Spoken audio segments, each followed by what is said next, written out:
आज माननीय supreme court के सामने याचिका दायर की गई थी। ऑनरेबल सुप्रीम कोर्ट ने ये कहा, सबसे पहले ऑनरेबल सुप्रीम कोर्ट ने चिंता जताई कि वहाँ पे पीस और हार्मनी मेंटेन रहे, और स्टेट ऑफ यूपी की तरफ से जो काउंसिल प्रेजेंट है उन्होंने कहा कि हम सारी कोशिश और हम पूरा दायित्व है पीस और हार्मनी मेंटेन करने का।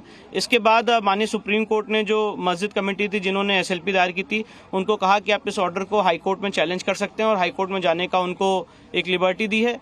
साथ ही साथ ऑनरेबल सुप्रीम कोर्ट ने यह भी कहा है कि 3 दिन के अंदर अगर आप हाई कोर्ट में याचिका दायर करते हैं तो मामला हाई कोर्ट के सामने लिस्ट किया जाए और हाई कोर्ट के फर्दर डायरेक्शंस तक के लिए वेट किया जाए, और तब तक के लिए ट्रायल कोर्ट की प्रोसीडिंग रुकी रहेगी जब तक हाई कोर्ट अपना निर्देश नहीं दे देता है। और ये मामला अभी ट्रायल कोर्ट में 8 जनवरी को लगा हुआ है।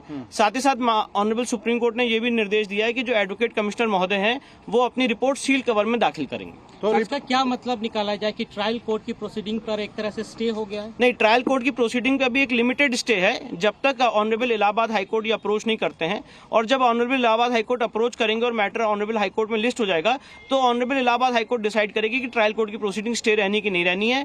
पर साथ ही साथ जो एडवोकेट कमीशन है उसको रिपोर्ट दाखिल करने से नहीं रोका गया है, वो अपनी रिपोर्ट दाखिल करेंगे और सील कवर में दाखिल करने की बात कही गई है। In English if you can explain. Sir, तो ये माना जाए कि जो मुस्लिम पक्ष जो याचिका में का हवाला देकर के उच्चतम न्यायालय आया था, तो जो फौरी राहत की मांग कर रहा था वो फौरी राहत मुस्लिम पक्ष को मिल गई है? देखिए, उन्होंने जो मांग की थी, उन्होंने तो इस ऑर्डर को पूरी सेटिसाइड करने की मांग की थी।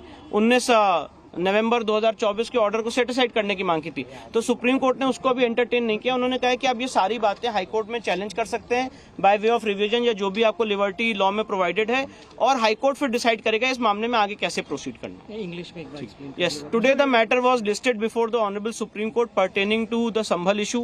The concerned mosque committee had approached the honourable Supreme Court challenging the order of civil जज senior division directly in the Supreme Court by way of an SLP under article 136।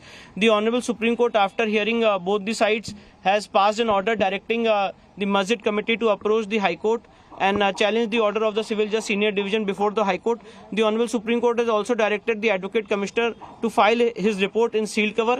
The Honorable Supreme Court has also expressed concerns with regard to peace and harmony to be maintained in the region.